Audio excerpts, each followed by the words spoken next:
دیکھو اللہ تمہیں یہاں تک اس لیے نہیں لایا تاکہ تم مایوس ہو کر ہمت ہار جاؤ۔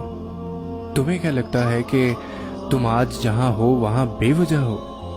تم خود یہاں تک نہیں پہنچے ہو بلکہ تمہیں یہاں تک لایا گیا ہے۔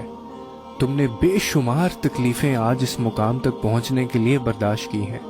اتنا سفر طے کر لینے کے بعد آج جب منزل تمہارے سامنے کھڑی ہے تو تم کیوں ہار گئے ہو؟ اتنے کٹھن صبر کے بعد اب جب صلہ ملنے کا وقت ہے تو کیوں راستے میں ٹھہر گئے ہو؟ اٹھو، اب تو سفر ختم ہونے کو ہے۔ اب تم منزل کی نہیں بلکہ منزلیں تمہاری منتظر ہیں۔ اب تمہیں معجزوں کا نہیں بلکہ معجزوں کو تمہارا انتظار ہے۔ اب کن تمہاری ایک آخری دعا کا ارادہ باندھے ہوئے ہے کہ یہاں تم مانگو اور وہاں تمہیں منہ سے نکلی پہلی فریاد پر نواز دیا جائے۔ اب صبر کے زمانے گزر گئے ہیں، اب صلے ملنے کا وقت ہے۔ اب بات سسکنے کی نہیں رہی، اب قبولیت کا وقت ہے۔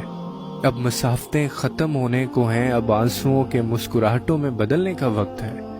کسی اور کا نہیں، اب یہ تمہارا وقت ہے۔ ہزاروں مایوس لوگوں میں سے اگر اس نے تمہیں دعا کی توفیق دی ہے تو پھر وہ کیسے تمہاری دعا کو رد کر سکتا ہے؟ جس نے دعا کا حکم دیا ہے اس نے قبولیت کا بھی تو وعدہ کر رکھا ہے۔ تو پھر اس دل کو منا لو یقین پہ اور اس کو اپنی رضا میں راضی کر لو۔